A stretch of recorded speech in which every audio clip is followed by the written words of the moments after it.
This is LeiLani Cauthen, your host, the CEO of the Learning Council News Media and Research Organization, and also a proud EduJedi Grandmaster. Today's activity is activity number G7, and our focus is on the instructional qualities of digital. Does it actually cause any learning? This is a big hot topic for a lot of school districts who are out there buying tons of digital curriculum willy-nilly, only to find that maybe the rigor is not so great and all kinds of other things that are happening.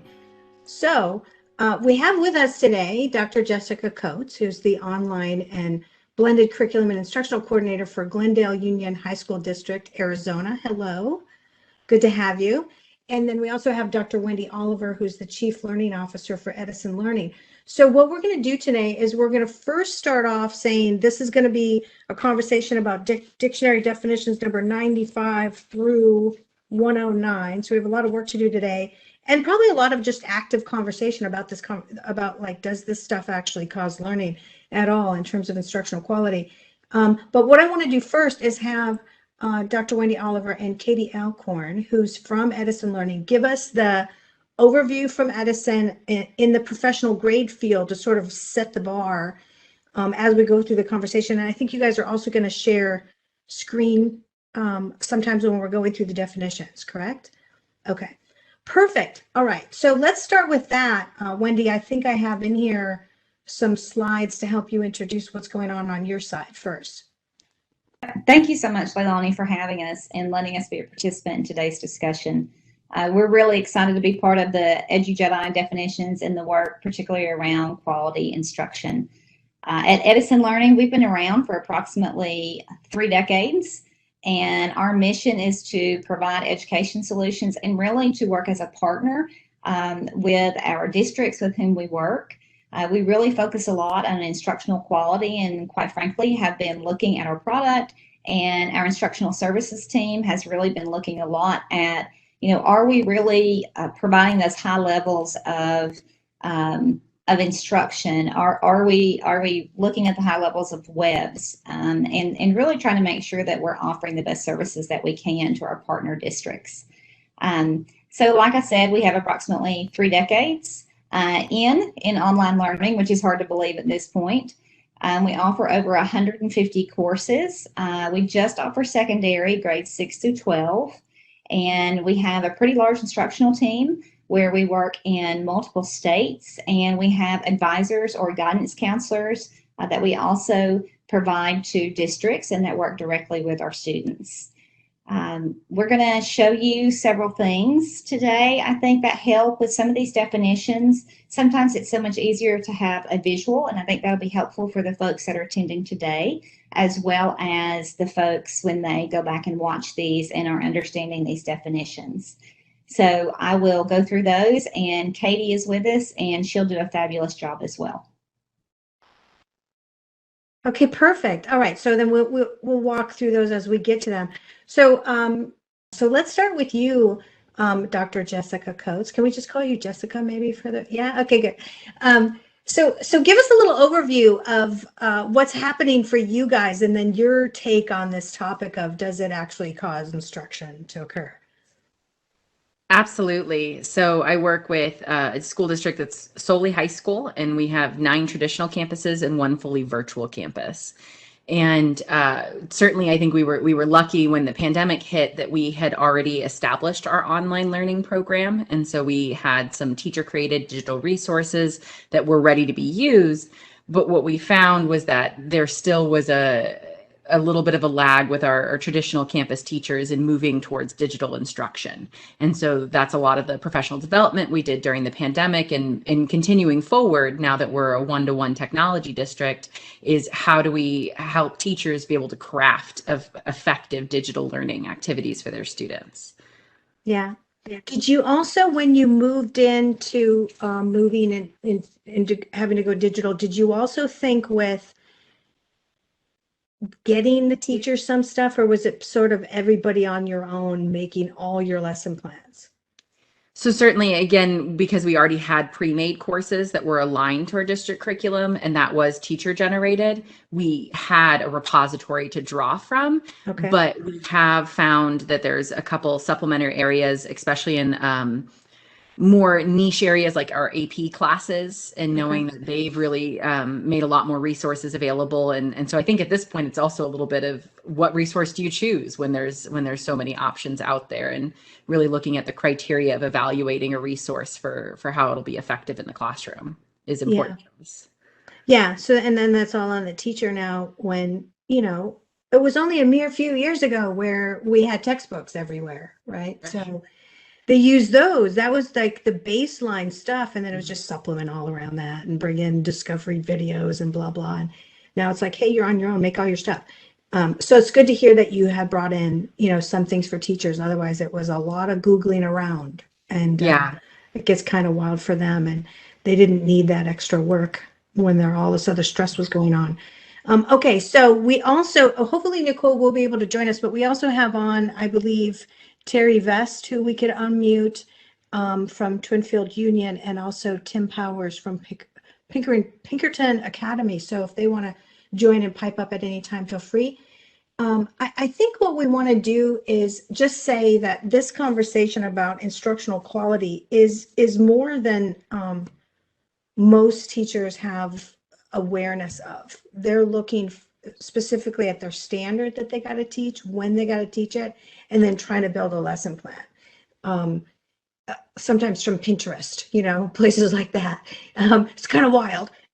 So when you get into like, what is the digital curriculum really doing? All these things that we talk about in the EduJedi dictionary, this is going to be a little bit over a lot of people's heads, but the point is leveling up teachers to actually understand what curriculum can do for them, so that they have less of that workload over time. If we can free more of them up in the next year, 2021, 2022, to spend more human quality time, because they're doing less messing around, figuring out everything, and emailing back and forth and shuttling resources digitally back and forth, that would be awesome. So that's kind of our goal today, is how do we level everybody up to understand things. So let's start with the algorithmic inference engine, and I'm going to go to the document itself. So we're starting out on the deep end right now. So, an algorithmic inference engine is supposedly using sort of artificial intelligence, although if you talk to true scientists, artificial intelligence doesn't yet exist, because what we're saying is that it would have its own cognition, right? Cognizance. But it's really an inference engine to classify, perform if-then analysis, and then draw conclusions from the analysis of that data. Now, this is in some digital curriculum where student scores a 75, so they miss the rest, and if scores 75, then these two things must be done by the student to remediate them to level all the way up to 100%. So that's what we mean. That's not really true artificial intelligence. That's a branching pathway based on X, right? It's really guided by that analysis and the data collection by the what's going on inside the system. So this is really common to all consumers in the healthcare markets, Amazon and Google. You search for something, and then every other site you ever visit is pelting you with stuff about that, because it knows. So when it knows something, what is it doing? We're a long ways away from really doing this well in education. And one of the reasons that we probably are is because we use, 67,000 different systems of things in any one district. I'm barely exaggerating when I say that. So I don't think we really have to get too deep into this, but I want to take sort of a round of comments on it, because it kind of is where we want to go. So Jessica, do you want to comment on this first? What is your thinking? I certainly think what I was drawn to is towards the end of the definition, where it references the adaptive curriculum. And I think that's kind of where some of the light bulb pieces for me, as to where that's already present in some of the pieces. We use Canvas, and Canvas has the mastery paths option, which is parallel to what this is describing. The idea that we set the parameters, and a very rudimentary, you score this is what you're assigned. And so certainly I think from an educator standpoint, the ability to have the curriculum automatically do some of those things really does take some of the cognitive load off the teacher, or the logistical load off the teacher to set that up. Yeah, and adds to the personalization that's necessary, so nobody gets left behind. Yeah, so that's really that's an awesome option in some of the learning management systems, but it's also embedded in a lot of the full courseware as a pre-built thing. You know, students sort of gaming along in math, and they're getting pelted with all the right stuff, and then they arrive at the other destination where they know fractions really well, that kind of thing. Yeah, so there's different levels of that, and we had that conversation about how we're going to differentiate that scale in another one of these events, because that's obviously going to be necessary. There's a big difference between you as a district, Jessica, you put in the pathway and you made all the alternate branches, versus buying something to teach these 16 standards in math, and it's already pre-built. But you know, then you run into that other issue of like, I don't want to use this one part as a teacher, because you know how they are. So Wendy, what are your comments on this? So I'm going to go a little bit different here, LeiLani and Jessica, in that I think there's an ethical component that we need to take into consideration. And it really comes from my work in Tennessee and my background with value added and growth models, and knowing that when you have all of the data, even the data that's mentioned in this definition, race, sex, socioeconomic status, you can really start to predict how students are going to score when you see, okay, 5,000 students like me scored this way. So I know this student is going to score this way, right? In Tennessee, we could have told you exactly how a student was going to score on the ACT based on their growth scores on their TCAP testing, right? And it was really scary how accurate it was. So there's an ethical component that's also tied to AI that has to be taken into consideration. And the reason why I bring that up is because of what we have seen throughout the pandemic, where all of a sudden education made the radar of folks that wanted to hack and hold data hostage. And I don't know that those two pieces have really come together in the minds of a lot of folks. And I think it's pretty critical that maybe we add a component of ethics into this definition. And I'm a firm believer in AI. I mean, I want to be able to do for kids what Netflix does for me whenever it makes recommendations, right? I want to be that accurate in recommending what they need for their learning. But I'm wondering if maybe something about ethics needs to be added in here. Okay, that was a little choppy, but I think we got the gist of what you said. So we need to maybe add a sentence in here. So I made a note of that. The ethical component. Okay, perfect. Okay, so then moving along to the next definition, of which is authentic. I think this could be an hour-long conversation, because it's used in connection with methods that have direct connections with reality-based problems to solve. So something that's authentic is usually talking about the ability to demonstrate mastery of one or more skills by design, which is often missing in digital curriculum. So that's an instruct quality that a lot of teachers look for, like, can you show me, right? So that would mean that if you're going to build it digitally, you'd have some sort of problem solve, illustrative channel or challenge, combination of skills, demonstrate mastery. And I honestly feel this is a contentious area in the digital realm, because you know, it means you got to build a lot of widgets, you know, and gamify everything. I love that you brought in authentic, especially because we're focusing on instructional quality. And oftentimes, whenever I've gone in and audited digital curriculum, you don't see those higher levels of blooms or webs in the curriculum. And that is where you get is with those authentic assessments. But I really love whoever originally wrote this definition, the second half. I love the idea of the writing projects and that they included that piece. And I asked Katie to share something, because another thing that I see when you get into those higher order and those the higher quality, is when we include rubrics for students, a lot of times we don't put examples. And in a traditional classroom, a teacher can say, here's what I'd like to see, and here is how I want your project to look or your essay. But in an online classroom, you don't have that opportunity to articulate that. And that's why I think examples are so critical. Yeah, I agree. All right. Katie, do you want to share screen and show what you're talking about? And then Jessica, I'm coming over to you for comments. Okay, so like Wendy was saying, we really like to do modeling with when we have the students do authentic learning, writing projects, any kind of presentation, so that they have a good understanding of, what is the end result they're trying to produce. So one thing we do, with our writing assignments is always try to include a sample paper.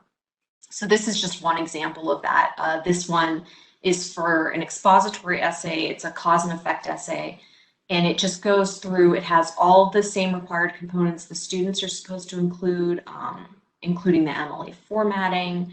This one has a visual aid because the students are required to put in a visual aid into their paper. And it just really gives them a good place to look at an example, really see what their end result is modeled as. And even for us in our instruction, pulling examples from this to be able to guide the students through the process of writing a paper, I think is very important. Yeah, otherwise you're spending a lot of teacher time on how to do citations and all kinds of things, right? Exactly. And it helps, I think, when there's so many components to writing a paper to be able to see how they all come together at the end too. Because it is such a detailed process that the students are going through to create an end product like this. Yeah, I totally agree. All right, so Jessica, what are your comments on this area? And my initial thoughts reading through it, obviously very, very thankful that this is included, because I do think that the level that digital curriculum allows you to reach, authenticity is not always there. So I think this is a really important one to have in there. One piece that my mind went to was the idea that the digital learning really makes it easier to have a more authentic audience, or an audience wider than just the teacher and the students. And so that was an area that I don't know if that would fit in here, or if that would be a different area, but certainly the idea that there's more motivation in student learning when the audience is more directly authentic to something beyond the classroom. And what would be sort of an example of that in terms of Yeah, authentic so audience? and a little bit of this is making me think somewhat of project-based learning, and just kind of considering that there might be components where they're interacting with an expert in the field, or that they're publishing in a way that then could get feedback from a wider community involved in the topic. Yeah, and I have seen a system like that. I'm just recalling years ago, but it's in the professional, it's not in the educational world, it's in the professional world, where web designers and things can share with a team of, it's like a social media. They can share their work, and then everybody can climb on with that, and you get points for how many people reviewed it or whatever, and you took the comments and reissued until you got like all positives or something like that. So that I think that's a missing element in most digital curriculum. You're right. Okay, so I made a note of that's got to be added. What's really interesting, Jessica, is that more and more school districts have commented, especially in these activities, that during the pandemic, they sort of opened more doors and windows into the building, so to speak, digitally, and started to have more outside experts coming in and picking up, you have the half an hour to do art over here, or you got a history guy over there 3 states away who's, running a museum or something. So that sort of gig economy thinking of using more outsiders has really come to roost. And I think that needs to be included as a thought in how authentic digital curriculum work is, because it's on that activity side and your expert side. Yeah, I like it. Okay, cool. Okay, any other comments before we go to chunking? Okay, we're on chunking. All right. So here we are on chunking. I got to get this fully seen. So chunking is, it's a process of presenting curriculum content in a way that permits smaller pieces, right? Which can be made into a unit of material, usually by the teacher, or presenting just a segment of information. Remember paper textbooks were always chunked. They had chapters. Most teachers skipped a chapter or two. We never used the whole textbook. So when chunked, it can be accessed as a sequence of activities to complete a lesson, blah, blah, blah, blah, blah. One of the issues with chunking that's not mentioned here is the fact that as we went to digital, universally, nationally, a lot of the chunks that ended up inside major systems had issues with intellectual property rights because they were scanned in or took a picture of it and, blobbed it in there. So there are issues with chunking, but chunking is normally what teachers say they want, right? Jessica, what are your thoughts on this definition here in chunking? Absolutely something that I think is a well-known topic with teachers and a conversation whenever it comes to having comprehensible input for students is how can you chunk the learning to embed processing and make it more, even if we're just looking at just how does the information appear to the student. And that's what I appreciate in this definition, that it talks about both pieces of, chunking the information, but even just chunking what's on the screen and how it's presented to the students. So I think that's a really important piece. And there was a question in one of the email pieces that went out that was talking about, like, do we over chunk, or do we sometimes go too small on segments? And I think that that's an important one to consider. Of it is important for kids to see the bigger picture of what they're working on. And sometimes we do such a great job of task analyzing and really making those smaller chunks that they lose sight of the forest through the trees. And yeah. I think that's just an important element and I don't know exactly if there's a suggestion on the definition, but definitely something in there about the idea that where chunking is used or when it is, and then when maybe it's better to have a more holistic view of what a student's working on. Jessica, I think that's a great point. And I agree with you, because obviously, go ahead. Oh, I was just going to say, I would add to that with the chunking, the use of headings and subheadings is also really critical to bring attention in to what you said, like seeing that don't get lost in the forest or the trees, right? And it's the same thing with the textbook, right? I think Katie has a good example of that on how that we do that, but I think that's critical for teachers to recognize. You can put a significant amount of text, and then if you break that up in chunking with headings and subheadings, that certainly helps students to navigate through it. Absolutely. I can show an example of how we do this.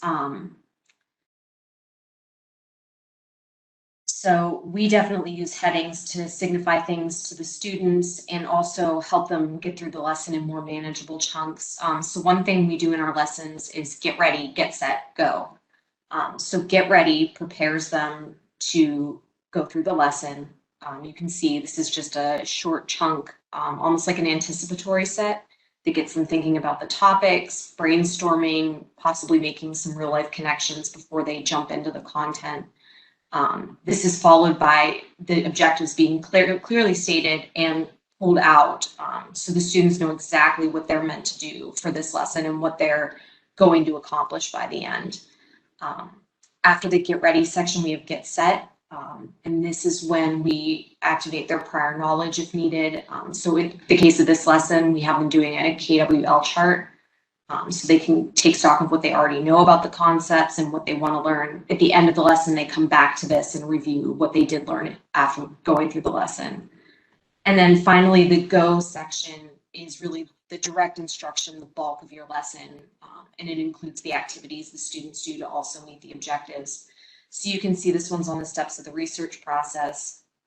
So after going through this first chunk of information, the student gets to a skill check, which lines up with one of their objectives, and then they have an activity to complete.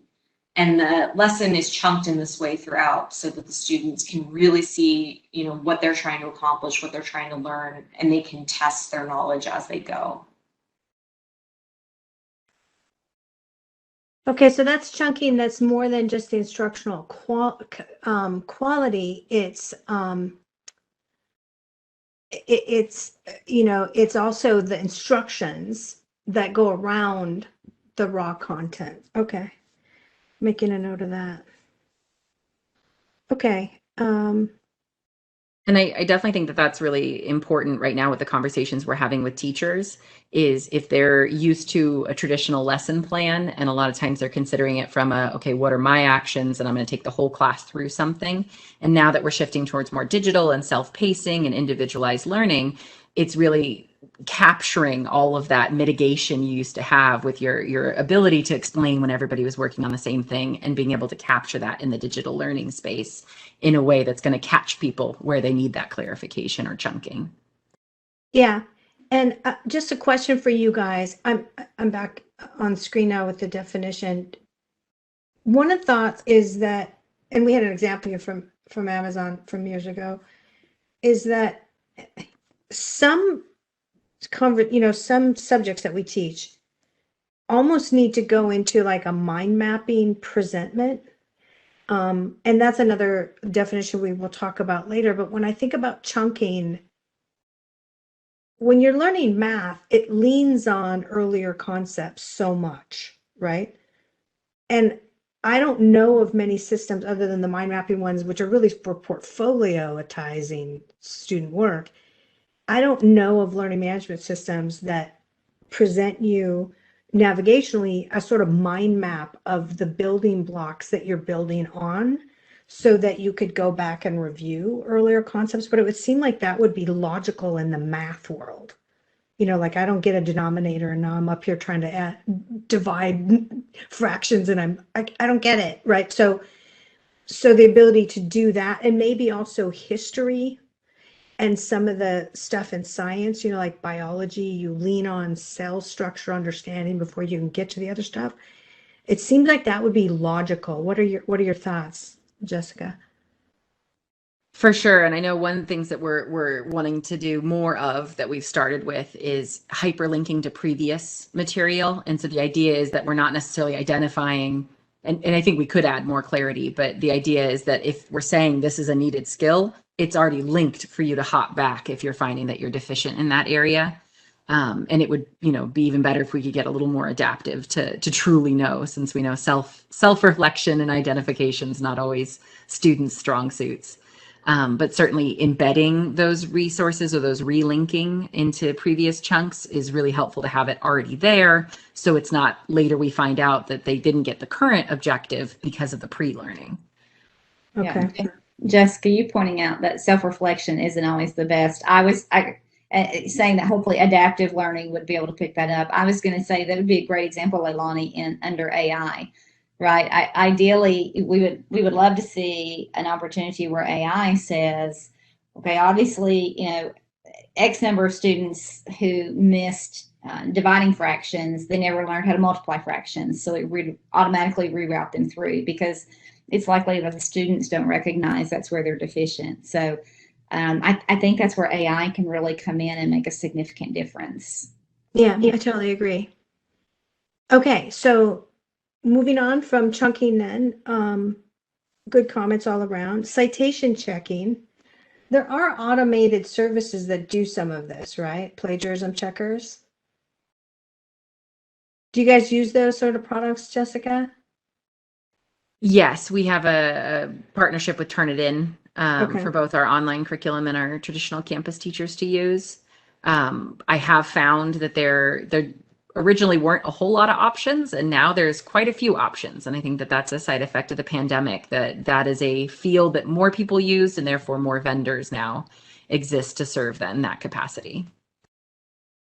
Okay. Wendy, any comments? Or Katie? Katie may want to speak to any of that on the English side, but we integrate with a lot of different products around citation checking. And Jessica, it's just like you said, back in the day, there were only one or two, and now there are quite a few more. So we won't talk about back in the day and how long that was, but. Okay, good. Katie, anything you want to say there? I don't think I have anything in particular to add. I know our instructional staff uses a lot of this to ensure, students aren't plagiarizing. They have a lot of resources that they delve into.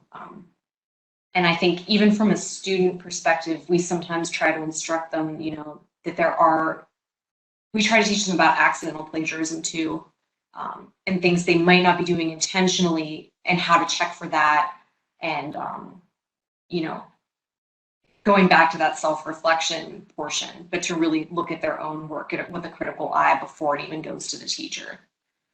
Yeah. And to add to that piece, that is something that we found that just more on like the due process side, when we had kids who were consistently plagiarizing, obviously we need to make sure that they have the instruction on best practices to avoid plagiarism.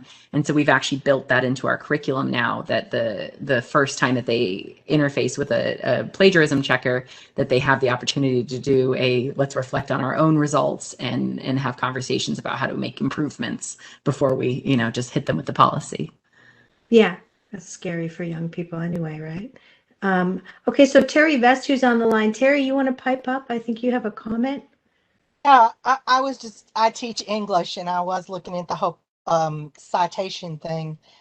There are all those sites, but I actually use Google to check first, because my experience, both as a teacher and as dean of students for VTVLC, was that they choose the first thing that pops up to copy from. So it's so easy to catch them. And I'm really clear with my students on how I do this and that I can do it. And I think that probably prevents most of the cheating. Most of my plagiarism is accidental. That's really smart. You tell them, listen, I can do what you do, so, don't even do it. That's awesome. Yeah, I mean, everything's transparent in my classes. So if I can find a way that you're going to cheat, I want you to know I can catch you, because it's like parking the cop's car on the side of the interstate, right? Yeah. Yeah, that's really smart. Well, thank you for that comment. Okay. All right. So I want to talk about next clip embedding, right? So short animated, simple concept, clip embed. Teachers love to use these. A lot of professional grade digital curriculum will embed lots of clips, right, of all kinds of different things, little widgets that just sort of show you a concept.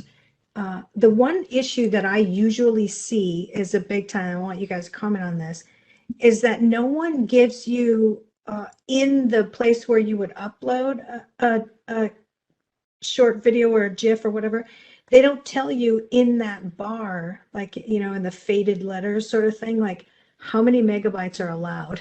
Like, so you have teachers like, this 44 megabyte thing won't load. I don't understand why. Well, because their limit is 20 and they don't tell you that, right? So that's a big issue that I think we need to alert the market to, the professional grade market. Like, listen, put your limitations right in the upload bar. Like, what are you doing? Because then people keep trying to upload stuff and they're over your limit and they don't know why it won't upload. They just get mad. So Jessica, what are your comments on that? Definitely, and we've had that similar situation, and so I think even in addition to that, with transparency on limits, but if there was any guidance that they could provide on video conversions, or if there's, because we had one situation where there were some great science videos, but they were too high quality, and when they were able to convert it down, now they were able to use the clips. So I think that's a component of that piece. But in general, with clip embedding, and I kind of thought about this a little bit with chunking, but just the variety of multimedia and that being the enhancement to the instruction, that you're speaking to more learning styles. And even if it just comes to, I just read it, didn't quite comprehend it, now here's a video that really hits it home. But just definitely that idea that this speaks to the benefit of having a variety of multimedia options available in your instruction. Yeah, I like that a lot. I just want to comment also that the smarter districts also have their LMSs or their systems where teachers are allowed to upload video. They put them all in a queue to have somebody in central office check, because somebody could go rogue at any time with what kind of videos. And that would be really a disaster, liability, legal filings everywhere. But I don't know very many LMSs that do have a alert queue or a video sort of watcher, not just a human watcher, but one that, there's some AI that you can put in to systems that can catch, things like nakedness and, stuff like that, right? So anyway, that's a notation I'm going to make in here too. Like, are you watching your video queue? Because it should come in somewhere centrally. Every video loaded today by all teachers. Just check. Just make sure. Instead of it's all disparately all over in individual accounts, and you don't know what's going on centrally at all. But that would have to be an account instance, sort of just checking today what's going on out there. And of course, LMSs need to have their naughty word freeze zone as well. But any comments on that, Wendy? I would just say that, that's one of the benefits in my position from transitioning from a school district to the professional grade side is everything is so focused on quality assurance and its software development, as opposed to individualized teachers with classrooms that were able to do those types of things. But I think it's an excellent point to add that, LeiLani. Yeah, it's something that if we add it in the dictionary is like, point to consider, the LMSs will all start getting pressured. Hey, why don't we have this? Yeah. The other piece that I would maybe recommend, and you had mentioned it, but the inclusion of things like GIFs and whatnot, and the idea that it's not necessarily a video recording solely that you're talking about here. I think that's a nice clarification. Yeah, file structure needs to be looked at. Okay. Got those notes down. Okay, cool. All right, let's go to the next one. Distance Live Lab. These are applications that allow you real-time, genuine, authentic digital material via demonstration. And one that comes to mind is I had a university a long time ago give me a demonstration of a robotic bio lab where kids could get online. They'd have to reserve the lab in advance, so all the materials were there for them to have the robots manipulate, but they could actually manipulate in a live experiment, really, stuff too dangerous to bring into a high school, and use those robots at a distance. This was a university program. So any thoughts on this distance live lab kind of a thing? I think it might even extend, and I don't necessarily know if this would be an addition to, or if it could be included in it, but what we were talking about before about bringing in experts. And so maybe not solely narrowed to just live labs, but the idea that you're having a live interaction with someone who would not otherwise be with you, or doing something that would not otherwise be taking place in your space. Okay, moving on, so we can get all these definitions done. We're doing good. Interactive queries. So multi-layer queries with a platform. A lot of times some of these major systems that go into schools, they have a single layer query, and it won't look at multi-word chains with, like a word that has a space in between. It's going to look for the first word only, and it won't use the space plus the second word. This is all a function of how you build your search mechanism. So multi-layer query is an issue in a lot of these systems, and teachers get frustrated and then they go recreate all the material themselves because they couldn't find what they were looking for. So thoughts on this area?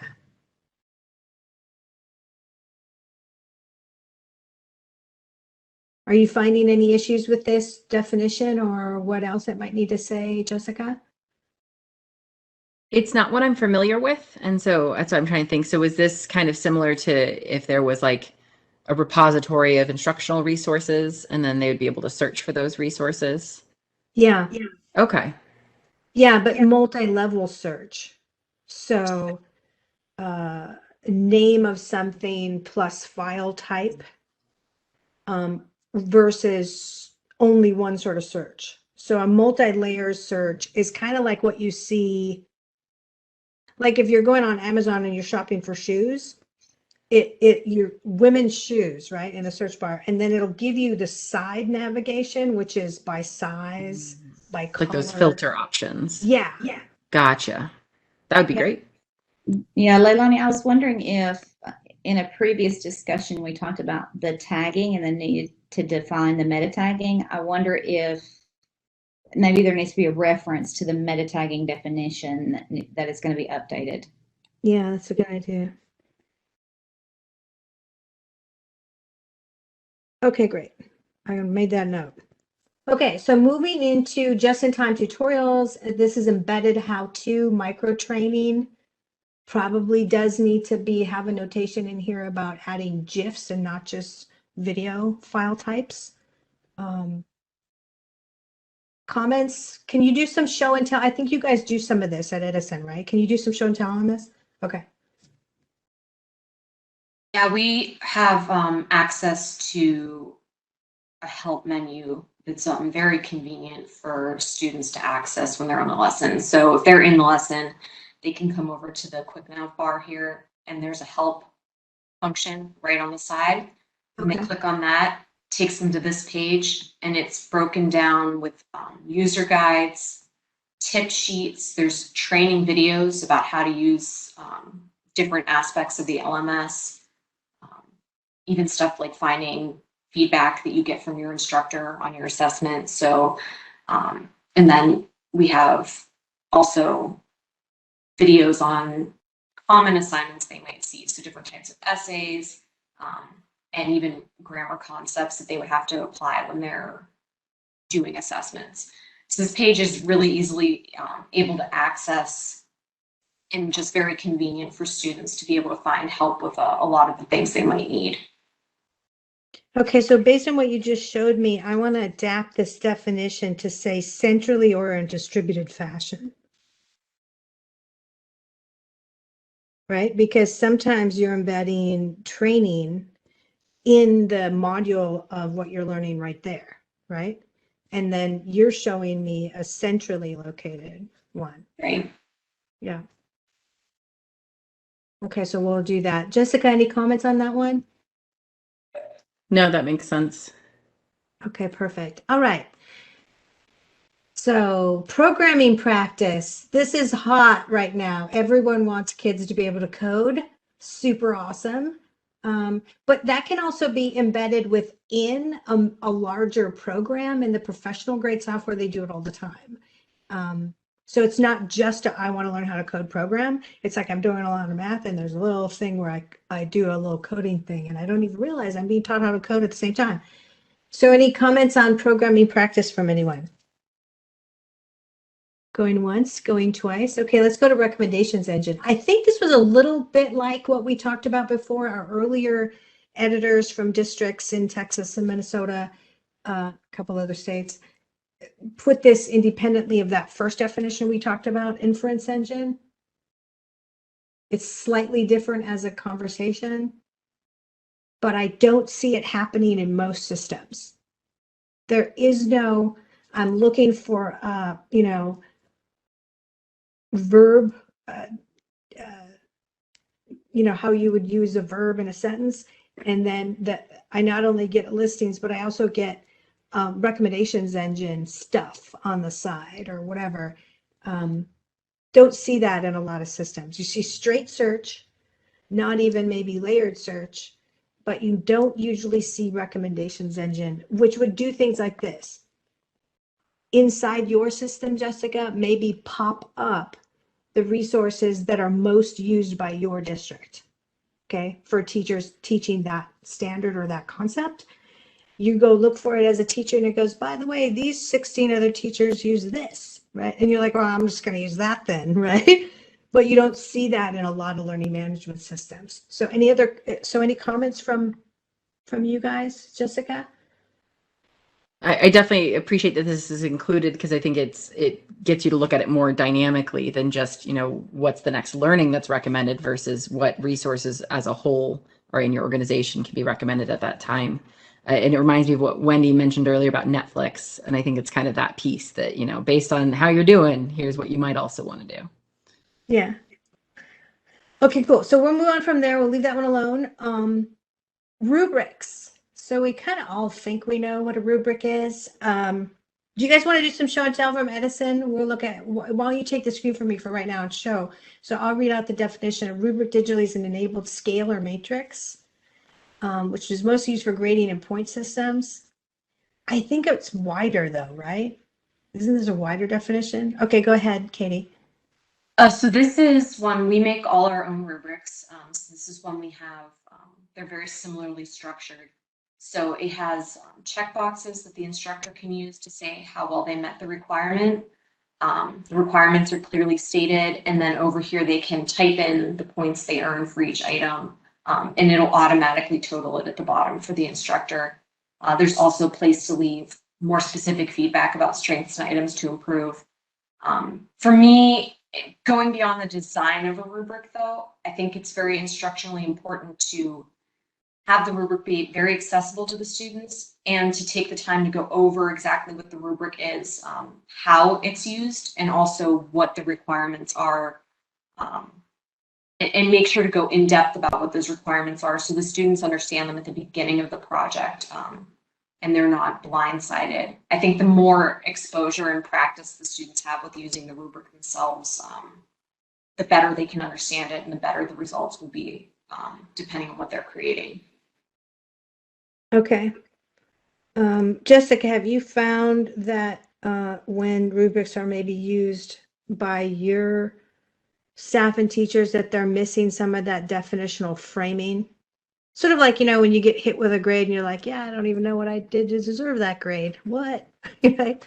Yeah, and we certainly are working on rubric language and transitioning it, instead of really looking at it as like, here's the standard and then here's a deficit side and an extension side, but creating more of a progress. This is what you can do at each of the levels.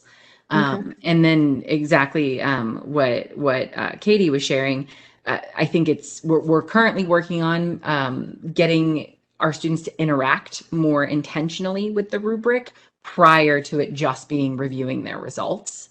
And so whether that's through like one activity we've used in a lot of our classes is here's a model or an anti-model, and having the students apply that rubric to the model so that they truly can understand how the example will match up with the rating. And again, it's just learning management systems. A lot of times we'll put the rubric at the end on the assignment when you turn it in. And so it's important for the instructional designer to embed that throughout the instructional pieces in addition to just where the submission is. Okay. LeiLani? Okay. Yeah. I'm in New England and we're moved here very much toward proficiency based.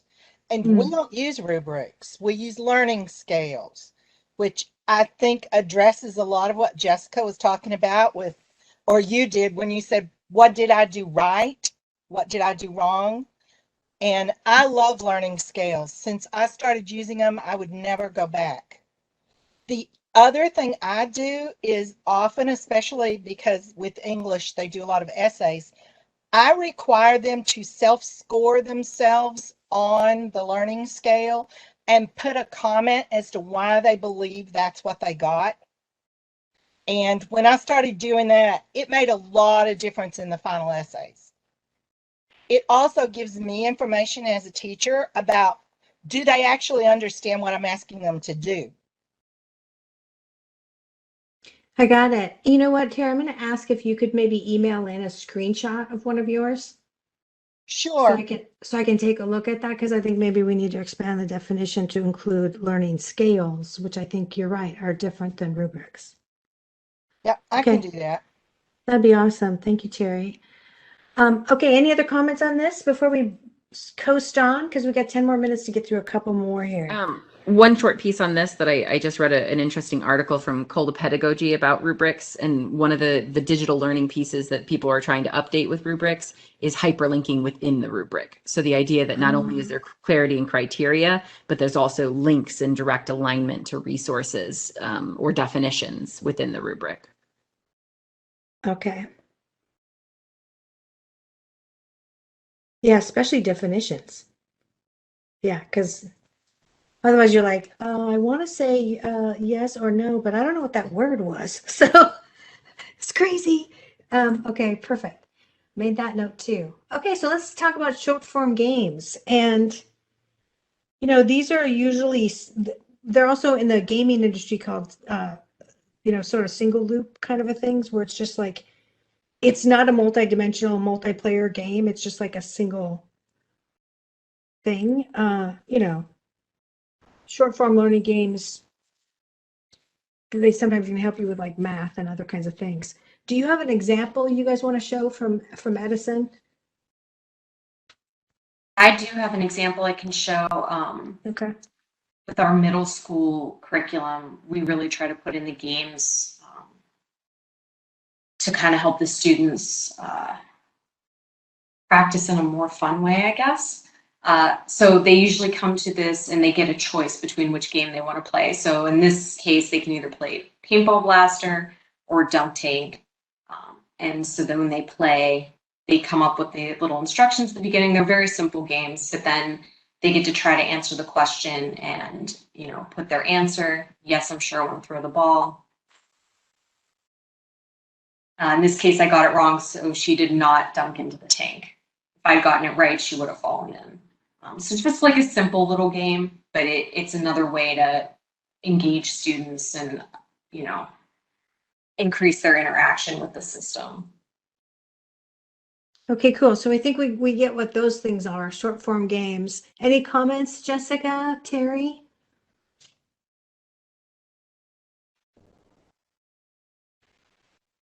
Did I lose Jessica? No, Yep, there that you works. I think it's Okay, good. Okay. All right. And then spell checkers. Those are pretty common in everything, right? How is that affecting education though? We really haven't had that conversation. So, and I think, I don't know if this one also could include spell and grammar checking, because I think that's a newer one. You know, I don't know how many people have seen Grammarly commercials up the wazoo, but it's taken over. And certainly it also comes into the conversation about the authenticity of what tools they'll have available to them when they're in the real world, and therefore what tools we should embrace in the classroom. But there is that, you know, people like the autonomy to turn it on and off depending on what they're assessing at the time. Okay. I'm going to make sure. I think we should have a separate one on grammar. Mm-hmm. Yeah. Okay. I made that note. Okay. Perfect. So let's go to standards, alignment, and attainment. This is done by the original EduJedi. We already talked about meta tagging in another session, aligning chunks. So really, standard alignment and attainment, here's the thing is I don't think there's anything in this definition about the difficulty of doing that when you're inside one system and then you're over here, you have these documents floating around that are PDFs or a spreadsheet on the pacing that's issued by your district. So you're having to toggle and maybe you have two screens, maybe not as a teacher. Jessica, what's happening with your teachers as they try to do alignment? What do they say? Well, and what I was maybe going to say could be added to this definition piece is that the benefit of having it is the data disaggregation on the back end and really being able to look at student results specifically towards standards, and as you know, zoomed in as you can get is going to depend on how tagged it was. And so certainly I think that's the reason why we appreciate being able to do that with our content. Okay. But I do think, LeiLani, you make a great point. And I think of some of the situations, even currently, where if a student is quarantined for 2 weeks and then comes back with the rest of the class, and then you look at that pacing guide and mastery, and all those pieces are disconnected, and some of them are physical and not digital. And that's a challenge for teachers. And so if you can't poke a button and have that individual student's pacing automatically updated, which requires all the components that are listed in 108, that's a problem. You have to do it by hand.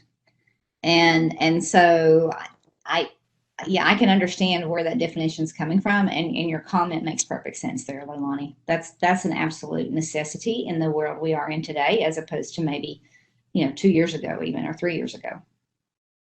Yeah, because I think a lot of, well, we could go on and on about this problem that pacing is like the standalone universe, and it pulls several standards together frequently and then plots them on the calendar in a not in a fairly inaccessible PDF or spreadsheet or something like that, and it's disembodied from your LMS and your schedule. So as a teacher, you're not walking into planning for your next week or whatever, your year, and it's already pre-plotted for you. So then you're just like, lesson plan, it's very messy. And I think this is one of the biggest issues right now in the market. I'm hearing that. Okay, so let's skip to this last one here, terminology. You talked a little bit about this, Jessica, embedded terminology, a pop-up, you click on the word, pops up, tells you stuff. Mm-hmm. Do you get any pushback on teachers saying, I don't want the pop-ups because I want kids to study the words independently. I don't want them distracted by all that. I wouldn't say we've had too much direct pushback, but we also haven't had any, this must be present. And so if we move forward with it a little more intensely, then I could see some pushback. But really, it's also just the time, since we're teacher generated, to add those pieces. And it is a really nice benefit of products that you purchase if that's an element they already have embedded in there, is quality definitions for terms for students to get that support in real time. Yeah. Okay, good. Well, I think this has been a great conversation. I think we wrap this all up. So any other comments we want to make about the instructional quality? Are we missing definitions? Is there something about what you're looking at where there's a definition missing here of what would be the instructional quality of something that you're buying or building? Let's think for one.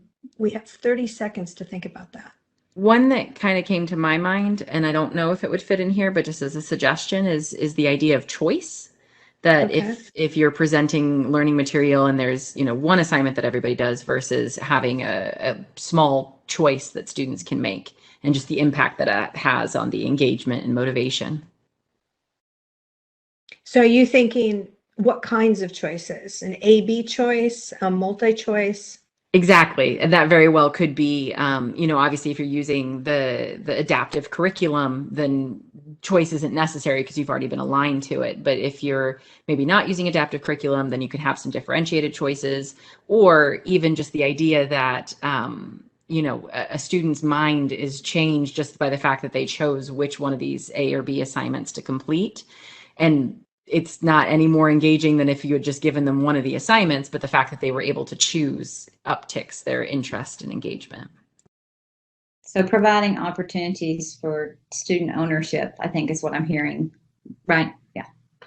Yeah, I think that's a great idea. Can I say student agency instead of ownership in this? For sure. Yeah. Okay. I want to call that digital choice instead of just choice.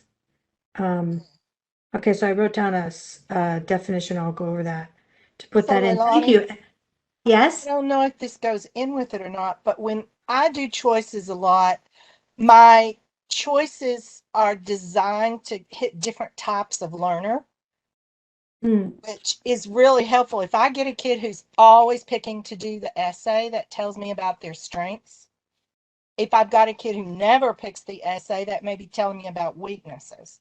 But it also separates the task itself from a demonstration of knowledge by giving them different ways that they can express that for me. Okay. Does that make sense? Yeah. Yeah, because I've seen this. I've seen the make a comic book for me, an animated comic book with this little widgety app instead of writing an essay. Yeah. And a lot of kids will pick that, and only some of them write, and it does tell you something. Some like to sketch. They'll give you a sketch. I have kids that'll make videos. Yeah.